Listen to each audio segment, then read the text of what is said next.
Би бол ингэж яриад байгаа. Менежментийн төлөвлөгөө чинь өөрөө те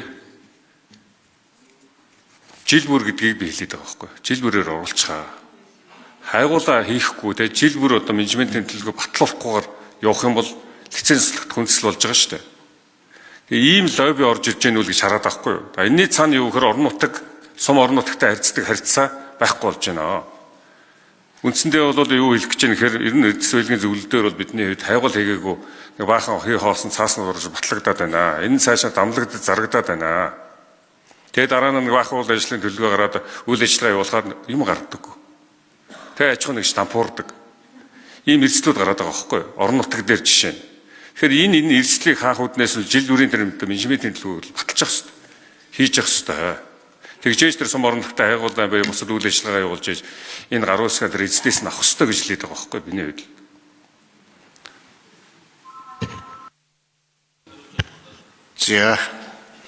За санд өчр сайд хариулъя.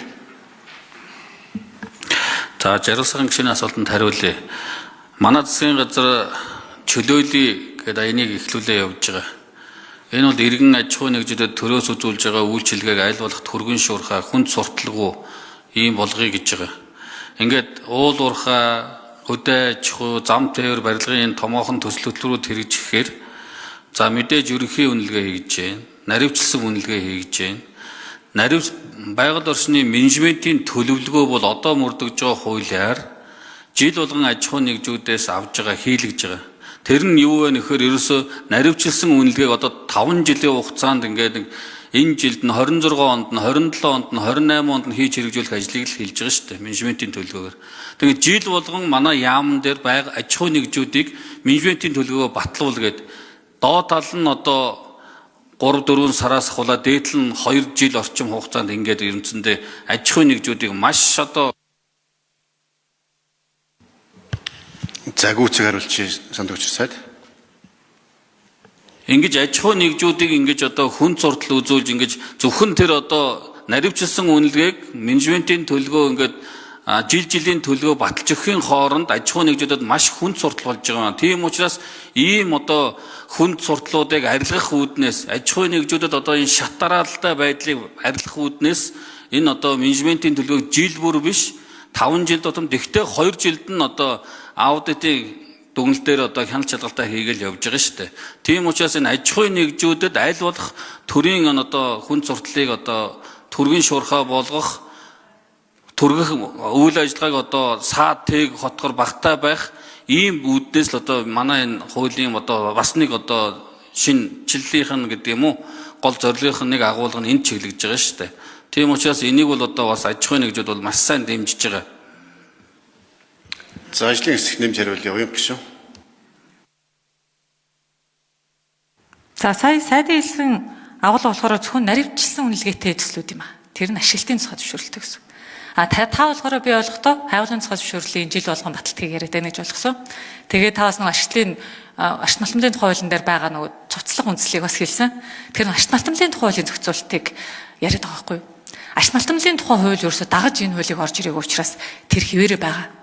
Хайгуулын тусгай зөвшөөрөл эзэмшигчид бол жил болгон менежментийн төлөвлөгөө батлуулаад жил болгон тайлагнаад явна. Ашиглалтын тусгай зөвшөөрөл эзэмшин буюу наривчлсан үнэлгээгээ хийлгэсэн хүмүүс нь компаниуд нь болохоор 5 жилийнхэн төлөвлөгөө нэг дор батлагдсан.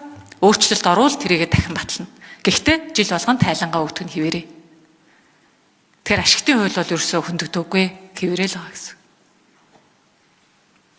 Тэгэхээр жаргал сайхан гишүүн бол хүнд сурталтай байгаад энэ хүнд сурталгүй болгоё гэж асуугаад одоо байнга жил болгон байгууллагын үнэлгээ хийлгэж тайлангаа өгөх чинь зөв юм уу гэдэг энэ талд нь болохоор зөв штэй хэвээр байгааг хариулаад байх шиг л байна. Энийг бас цаашдаа энэ бол засгийн газрын бодлого чөлөөлөе гэж байгаа. Тэгэл төрийн эрхтэн мэдлэлтэн гарын үс сурдаг нөхдүүд тийм одоо үнэлгээг бид зөвшөөрлөх ёстой, ийм тайлангаа авах ёстой, энийг чи авахгүй, батлахгүй гээл цааталт нь одоо гарын үсгээ үнэлж, авилгал, шан харамж асуудал үүсдэг. Энийг чинь л алга болох гээд байгаа шүү дээ. Тийм болохоор ашигт малтмлын тухай хууль удахгүй их уралд орж их байх. Тэр үед надад уян гишүүн ажлын хэсэг надад байгаа тэр хүнд суртлуудыг авчаарай. Энэ талд анхаарах ёстой шүү. За энийг бас манай хамгийн газар анхааралд авах ёстой. Ерөөсөл хүнд суртлуудаас хүнд суртлаар дамжуулж гарын үсгээ үнэлж, авилгал, шан харамж авдаг Энийг л бид таслан зогсоомоор байгаа. Энэ лүү чиглэсэн бодлогыг засгийн газар байнга ярьж байгаа.